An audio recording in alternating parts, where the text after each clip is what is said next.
À l'approche des fêtes, Jérusalem se prépare à recevoir tous les fidèles, ou peut-être devrais-je dire les vieilles pierres de Jérusalem se préparent à recevoir ses fidèles, et notamment le Kotel. Alors dans une ville où les découvertes sont à chaque fois des bouleversements, eh bien c'est l'occasion pour nous, ce matin, de revenir sur ce que l'on sait de l'histoire de ces vieilles pierres, ou plutôt sur ce que les archéologues nous disent de l'histoire de ces vieilles pierres. On parle donc archéologie à Jérusalem et dans sa région, en compagnie de Michael Jasmin. Bonjour Michael. Bonjour Léa. Vous êtes docteur en archéologie, vous êtes conférencier et vous êtes également l'auteur de Histoire de Jérusalem dans la collection Que sais-je. Vous êtes donc spécialisé dans cette région, vous êtes attiré par cette région. Alors justement Michael, je pense que cette première question devrait éveiller votre intérêt.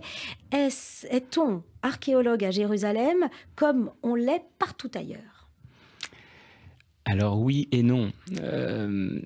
Déjà, par les techniques utilisées lors de la fouille, eh bien, évidemment, on va utiliser une rigueur scientifique qui est propre à n'importe quel chantier de fouille. Donc évidemment, il y a une norme de travail qui sera utilisée partout.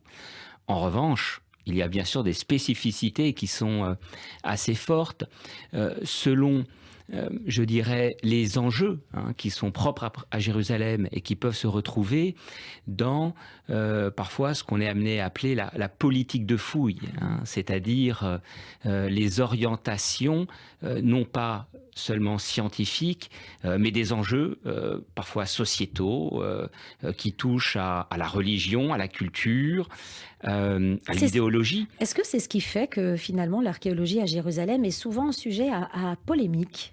Exactement, c'est tout à fait pour ça, c'est-à-dire que l'archéologie à Jérusalem, comme dans d'autres villes, qui sont chargées non seulement d'une histoire particulière, mais avec des enjeux patrimoniaux et religieux, peut-être Rome en partie. Donc évidemment, à Jérusalem, ça vibre avec il y a une caisse de résonance. L'archéologie est une caisse de résonance qui peut vibrer à l'international très rapidement, et des pays très éloignés peuvent être sensibles à des découvertes, ou en tout cas des populations de certaines régions peuvent l'être. Alors là, vous nous parlez des enjeux politiques, mais il y a aussi le livre, j'allais dire. Il y a la Bible, il y a l'aspect religieux qui intervient davantage peut-être à Jérusalem que partout ailleurs.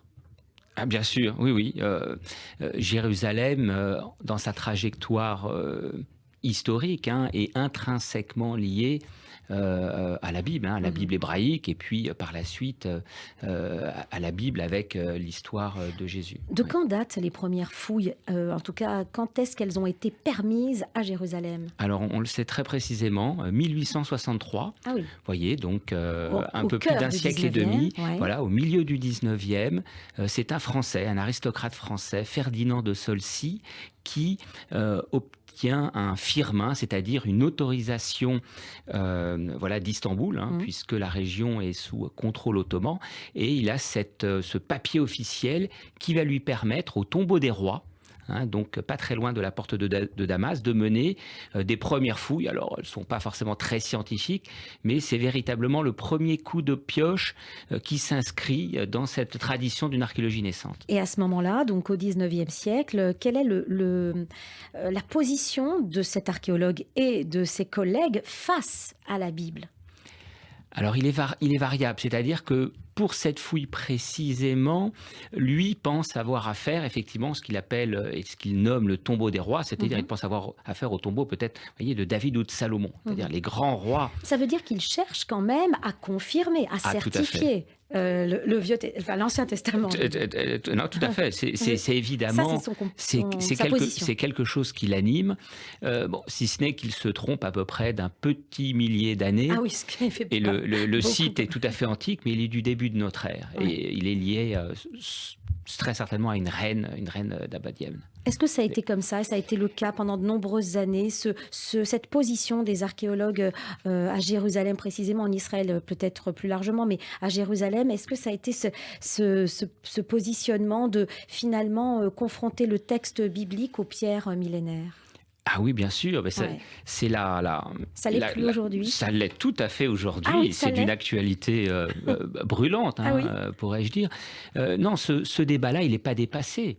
D'accord. Hein. C'est-à-dire qu'on est confronté à un texte, bien sûr, fondamental dans l'histoire religieuse de l'humanité et qui est aussi porteur de données historiques. Hein. C'est sa C'est-à-dire grande que, c'est à spécificité. cheval entre, l'histoire et ce qu'on pourrait peut-être appeler mythe ou pas, hein, ça tout dépendra de son positionnement Alors, aussi? la Bible est à cheval sur tellement de choses.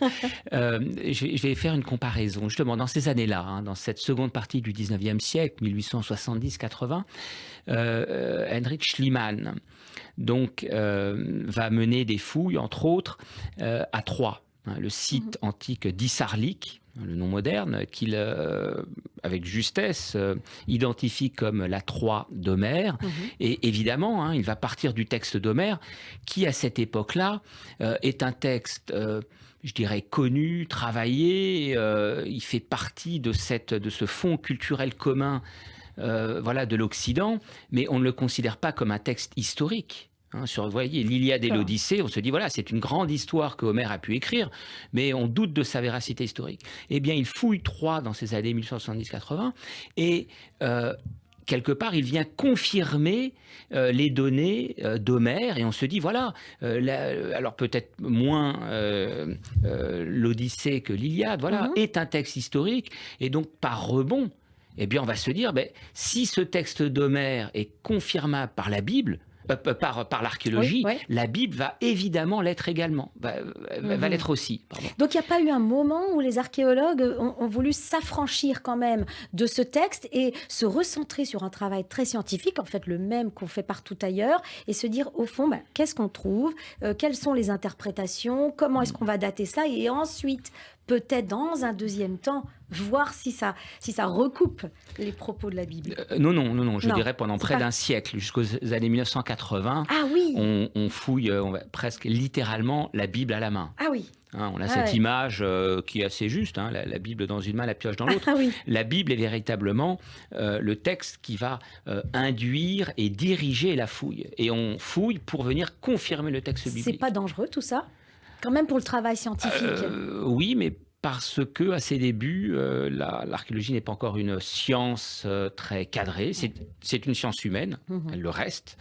Et ce n'est pas avant les années 1970, surtout 1980, Ouais. qu'une scientificité avec des sciences dures, hein, va pouvoir reprendre et quelque part déstabiliser cet édifice qui semblait plus ou moins bien tenir, mais en tout cas, il y avait voilà, un dialogue, certes fécond, mais également problématique, voilà, entre Bible et archéologie. Donc 40 ans, hein, ça fait 40 ans que finalement, les archéologues se disputent entre les archéologues d'un certain camp et l'autre. Alors, oui, je dirais que la Bible n'est pas un document dépassé. Hein. Tout d'abord, elle n'a évidemment pas été écrite pour les historiens, les archéologues du XXIe siècle. Hein. On est clair Oui, là-dessus. bien sûr.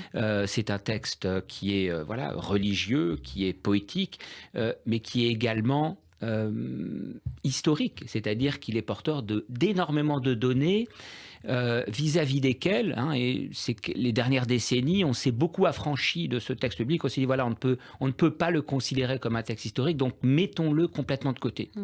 En fait, on revient là-dessus, puisque s'en affranchir et fouiller dans cette partie, voilà, dans cette région d'Israël et autour, sans prendre en compte le texte biblique, évidemment, il faut le prendre en compte d'une manière très critique. Hein, on pourrait dire verset par verset. Il Oui. faut peser ce qui est envisageable, probable, possible, presque certain ou faux. Mmh. Hein. Toutes Donc les éventualités oui. sont présentes. Mais s'en affranchir, dans ce cas-là, ça serait un aveuglement justement Ah oui, scientifique. je comprends. Donc il faut avoir un regard et une lecture d'analyste sur la Bible, donc avoir quand même un regard conscient de Mm. ce que l'on a comme document, et ensuite donc se servir de tout. En dehors de la Bible, qu'est-ce qu'on a d'autre comme document, si j'ose dire, écrit pour ce que l'on trouve comme vestiges et la période surtout que l'on trouve selon à Jérusalem? voilà, selon les périodes, on a ce qu'on appelle les documents extra-bibliques. Oui, C'est-à-dire qu'on a oui, des documents qui peuvent être très anciens, oui. des documents écrits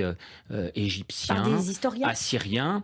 Alors, souvent, ce sont des scribes Oui. à part je dirais, chargés de l'écriture d'annales royales ou en tout cas de grands événements historiques, c'est-à-dire des batailles entre tel pharaon et les Cananéens ou tel roi assyrien qui vient faire le siège de Jérusalem. Mhm.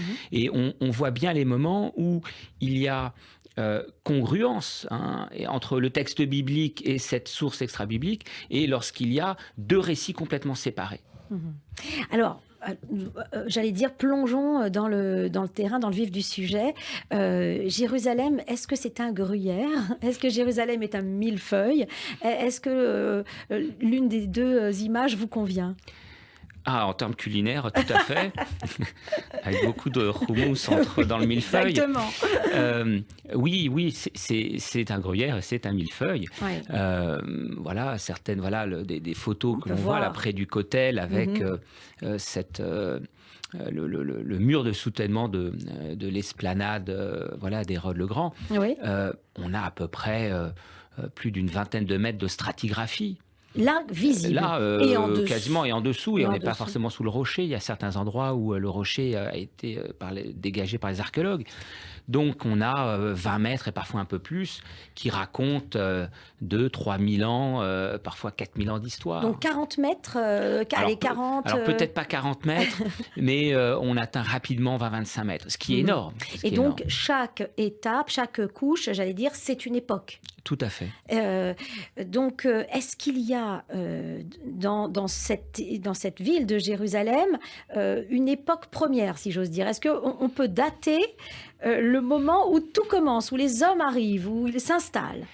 Alors, j'ai envie de dire qu'il y a plusieurs moments où tout commence. Non, c'est-à-dire que la première présence humaine est assez ancienne et on a retrouvé des tessons de céramique près de la source du Gihon.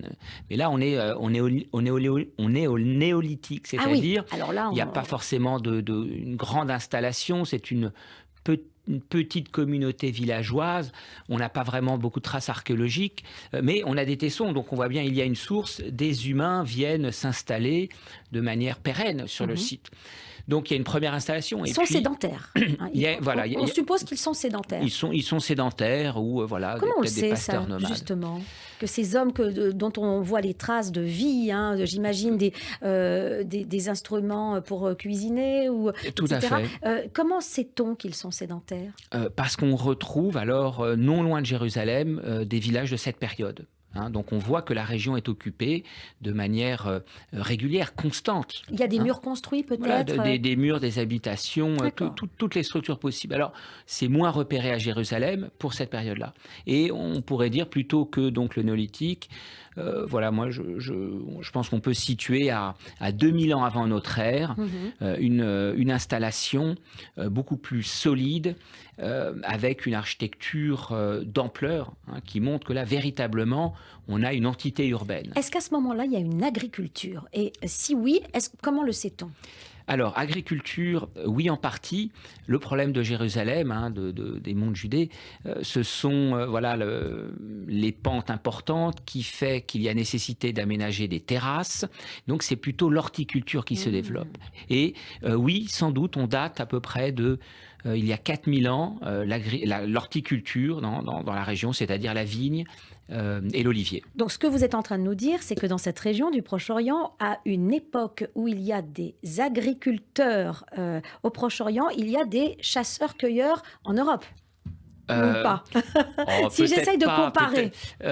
Non, il y a des sociétés, il y a aussi des sociétés qui sont dans l'âge du bronze en Europe. Oui.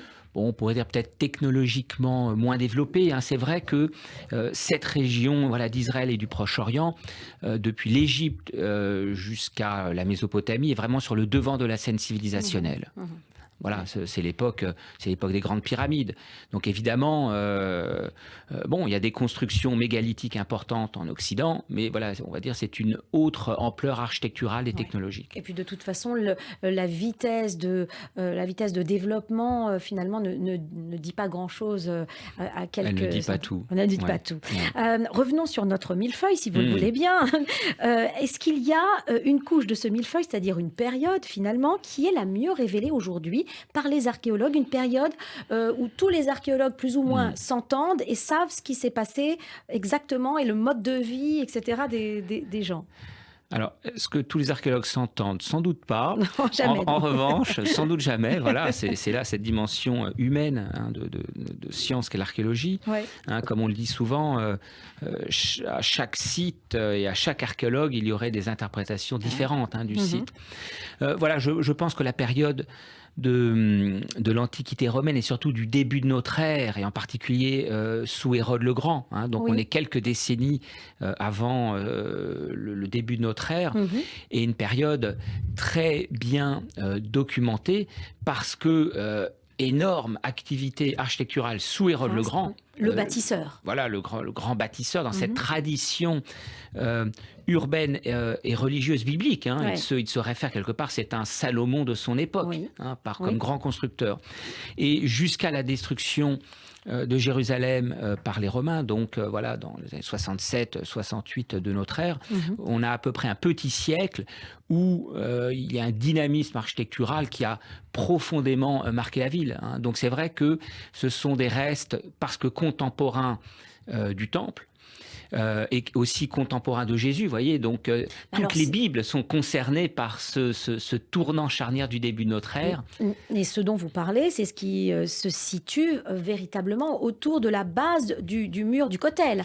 Alors voilà, Pas c'est le trop. Kotel. C'est le Kotel. C'est le Kotel, si ce n'est que le niveau des rues Oui, associées au Kotel est un peu sont plus. actuellement Ah, sont 10 à 15 mètres plus bas d'accord. que le niveau actuel. Eh oui, donc on peut aller dans le tunnel, le fameux tunnel. Là, il y a Alors des le fouilles tunnel, actuellement. où pareil, là on retrouve la photo, Oui. on descend et la rue dallée d'époque romaine a été retrouvée. Alors le Des sol, rues en pavées, hein. revanche, c'est une On rue trouve pavée. le. C'est un grand dallage, c'est un très beau travail d'urbanisme. Est-ce qu'il reste, alors en dehors des dalles et des pierres, justement, dans ces endroits où vous fouillez, à 10-15 mètres en dessous du Kotel, est-ce qu'il reste des objets de la vie ou je vais dire même presque des éléments organiques, comme par exemple de la nourriture qui se serait conservée pendant 2000 ans? Alors cela arrive, hein. C'est-à-dire par exemple lorsque Jérusalem va être détruite, hein, par la Légion, la 10e Légion avec Titus, Mhm. il y a des incendies qui ont lieu. Le Oui. temple voilà, est incendié, c'est ce qui est raconté par Flavius Joseph. Il y a des destructions. Et il y a également donc des maisons qui vont être détruites. Et en particulier dans le quartier juif, il y a ce qu'on appelle la maison brûlée. Cet instant précis, hein, a quelque part figé la maison dans son état. Ouais. Et on a effectivement retrouvé des récipients avec des contenants qui ont été carbonisés, mais qui sont tout à fait identifiables. C'est vrai. Donc des choses. Qu'est-ce qu'ils mangeaient, par Alors, exemple? on peut retrouver, voilà, des types de graines, graines, des ouais. figues, Oh, des ah éléments oui, qui donc sont tout durcis, mais qui peuvent être analysés et qu'on peut tout à fait déterminer. Et donc, leur alimentation nous est connue. ça, c'est une partie assez émouvante de votre travail, j'imagine. Quand vous êtes le premier arrivé sur un lieu où vous découvrez des traces de vie et des ossements aussi peut-être Bien ça peut sûr. arriver. Oui, ça peut arriver. Là, il y a une certaine émotion dans une charge après. Bien sûr, un peu, il y a beaucoup d'émotions, hein. On ne fouille pas voilà, des restes humains comme un mur. Oui, Hein. bien sûr, Même si évidemment. un mur peut Mais on sait procurer jamais. aussi des émotions. Bien sûr, mais on ne sait jamais Mais- ce qu'on va trouver. Non, on ne sait jamais. Alors voilà, quand c'est une tombe, on le repère à l'avance. Mhm. Mais lorsque c'est un espace qui a été détruit, évidemment, on peut dans les décombres retrouver des corps. Ça arrive. Est-ce qu'il y a, vous, le spécialiste de l'archéologie à Jérusalem, vous, Michael Jasmin, est-ce qu'il y a une découverte dans votre carrière qui vous a peut-être le plus appris, le plus surpris sur ce que vous saviez déjà? Alors, Euh, alors dans ma carrière actuellement, voilà, je co-dirige un site d'époque voilà, cananéenne et phénicienne dans le nord d'Israël, sur le site de Tel Arziv, Mhm. donc près de Nahariya.